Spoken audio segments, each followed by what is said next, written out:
l'occupazione nazista nell'individuare, rastrellare, portare ai campi di sterminio migliaia di ebrei.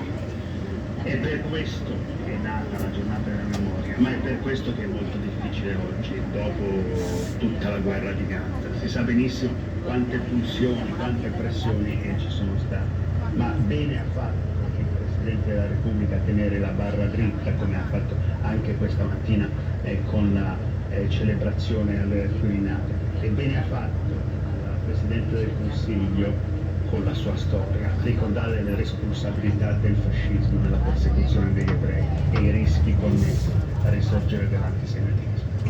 Una cosa è la politica, una cosa è la politica internazionale, una cosa è lo scontro tra nazioni, un'altra cosa sentimenti che sono avvenuti e resteranno avvenuti.